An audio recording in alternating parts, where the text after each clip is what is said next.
As derrotas fazem parte de qualquer esporte, né? Você vence algumas, perde algumas, você sabe como é que é. Mas existem diferentes tipos de derrotas. Por exemplo, tem aquelas ocasiões que você perde por um fio de cabelo, mas de qualquer forma você conseguiu mostrar ao mundo do que é capaz, apesar do resultado. Como o Colby Covington, por exemplo, que perdeu pro Kamaru Usman, mas caiu de pé por mostrar que foi o maior desafio do melhor lutador da atualidade. Mas também existem aquelas derrotas traumáticas que podem afetar permanentemente tanto o físico como o psicológico de um lutador. E depois dessa derrota traumática, a carreira deles nunca mais volta a ser a mesma. E é sobre isso que vamos falar no vídeo de hoje, porque eu separei 5 derrotas que mudaram para sempre a carreira de grandes lutadores. Número 5, Anthony Pettis contra Rafael dos Anjos. Houve uma época, mais ou menos entre 2013 e 2015, que Anthony Pettis era uma das maiores figuras do UFC. O campeão dos leves estava cotado para ser a próxima grande estrela do UFC, a próxima grande referência do UFC. Boa pinta, carismático, extremamente criativo dentro do octógono, parecia um ninja lutando no UFC. Inclusive, sabe aquele vídeo do cara que pula na grade e dá um chute? Pois é, aquele chute Showtime foi do Anthony Pettis. Ele inclusive foi o primeiro lutador da história do UFC e do MMA a aparecer na caixa dos cereais Wheaties nos Estados Unidos, que é considerado uma honraria, apenas os grandes atletas aparecem na embalagem desse cereal. Mas quando o foguete do Pettis estava prestes a decolar, apareceu um brasileiro chamado Rafael dos Anjos, naquela que deveria ser a segunda defesa de cinturão do Anthony Pettis. Mas o brasileiro deu uma verdadeira aula de MMA para Pettis, que foi completamente dominado e surrado por Rafael dos Anjos, perdendo cada round e cada segundo daquela luta, além, claro, também do seu cinturão dos leves. Desde essa derrota, Anthony Pettis nunca mais foi o mesmo, e aquele lutador extremamente criativo e perigoso deixou de existir e se transformou em um striker acuado e receoso, com apenas alguns lapsos de seus tempos áureos. Antes de enfrentar Rafael dos Anjos, seu cartel era de 18 vitórias e apenas 2 derrotas. E hoje seu cartel é de 24 vitórias e 12 derrotas.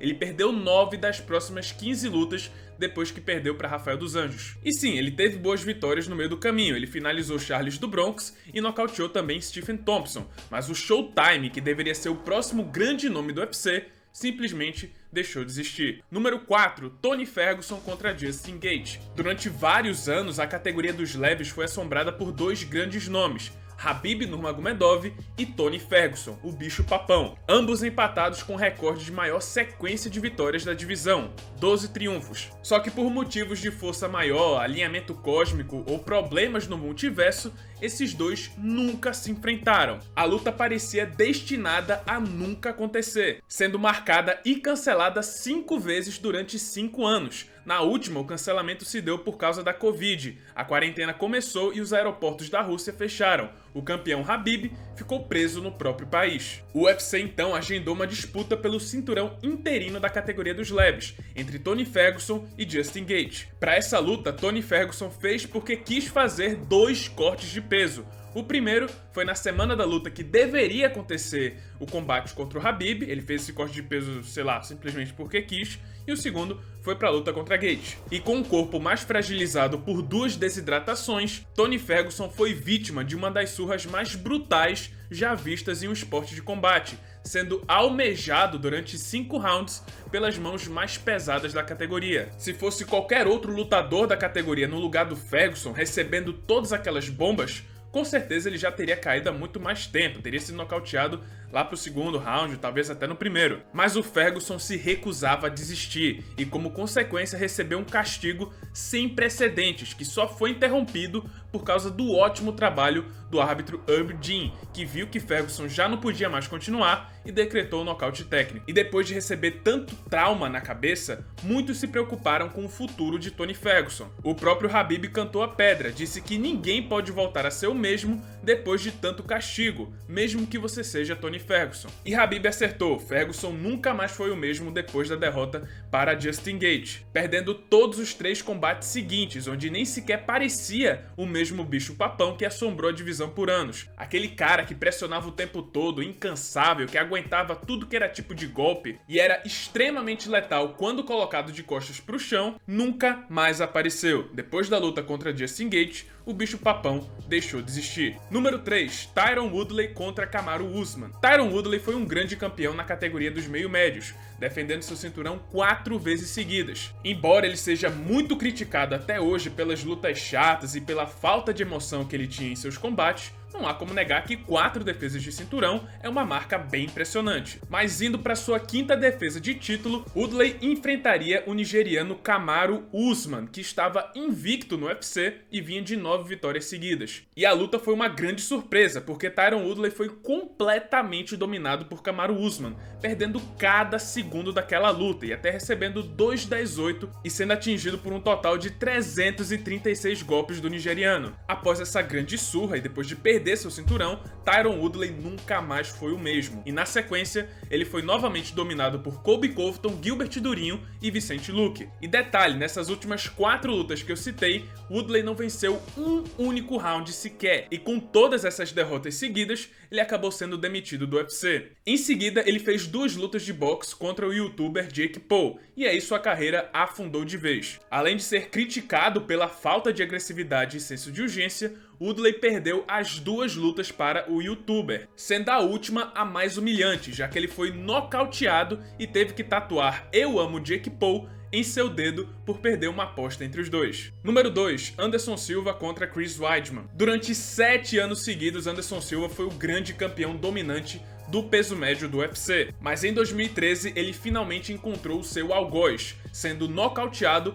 pelo americano Chris Weidman. Mas por causa de seu currículo lendário, Anderson Silva recebeu uma revanche imediata contra o americano. E a nova derrota foi ainda mais trágica. O Spider sofreu uma grave lesão na perna ao ter seu chute defendido pelo joelho de Chris Weidman. A lesão foi tão grave que Anderson passou um ano inteiro inativo, passando por cirurgia e fisioterapia. Mas até hoje, em 2020, ele admite que ainda tem algumas sequelas, principalmente psicológicas, por causa dessa lesão. Anderson voltou a lutar em 2015, mas nunca voltou a ser o mesmo, perdendo 5 das 7 lutas que fez após a revanche contra Chris Weidman. E para piorar, Anderson Silva sofreu uma nova lesão em 2019, dessa vez no joelho, quando enfrentou Jared Cannonier no Rio de Janeiro e foi atingido por um chute na parte interna do joelho no primeiro round. Número 1, Renan Barão contra TJ Dillashaw. Essa aqui pra mim foi a maior e mais triste queda livre que eu já vi em todo o esporte. No ano de 2014, Renan Barão era uma das maiores estrelas do UFC. Campeão peso galo, com 3 defesas de título e ainda estava invicto a 33 lutas no seu cartel profissional, que era de 32 vitórias, uma luta sem resultado e apenas uma derrota, que foi na sua estreia no esporte, lá em 2005. Ou seja, invicto há 9 anos e 33 lutas. O currículo de Barão era tão impressionante que o próprio Dana White, na época, disse que Barão era melhor do que John Jones e que deveria ser considerado como o melhor lutador peso por peso. Essa aí é para os teóricos da conspiração que dizem que o UFC não gosta de brasileiro. Em maio de 2014, Barão faria sua 4ª defesa de cinturão contra o também brasileiro Rafael Assunção. Mas o Rafael acabou sofrendo uma lesão e foi substituído pelo americano TJ Dillashaw, que era pouco conhecido na época e tinha perdido para o próprio Rafael Assunção. Esses 2 fatos, somados à fase do Barão, fizeram de Dillashaw uma grande zebra para o combate. Mas para o choque do mundo inteiro, Dillashaw não só venceu, mas surrou e dominou completamente Barão durante todos os rounds, e ainda conseguindo nocaute no 5º. Barão teve uma revanche contra Dillashaw, mas foi novamente dominado e nocauteado, dessa vez no 4º round. Com essas 2 vitórias dominantes sobre o brasileiro, parecia que TJ Dillashaw tinha sugado a alma de Renan Barão, pois aquele monstro que o Dana White considerava melhor do que John Jones simplesmente deixou de existir. Na sequência, Barão perdeu 6 das próximas 7 lutas que fez. E o pior é que o UFC tentou de tudo pro Barão tentar pelo menos conseguir uma vitória. Mudou de categoria e perdeu, voltou pros galos e perdeu de novo, pegou o último colocado do ranking e perdeu, pegou um estreante e perdeu, pegou um cara que tava pra ser demitido e foi nocauteado, até que por fim ele foi dominado em São Paulo pelo também brasileiro Douglas de Silva, que foi sua 5ª derrota seguida e é responsável pela demissão de Barão do UFC. Antes de Dillashaw, o cartel de Barão era 32/1 e hoje, após a sua saída do UFC, é 34/9. E é isso, pessoal, esse foi o vídeo, espero que tenham gostado. Se você gostou, deixa seu like, se inscreve no canal, já ativando o sininho das notificações para não perder o próximo conteúdo. E é isso, pessoal, muito obrigado por terem assistido e até a próxima.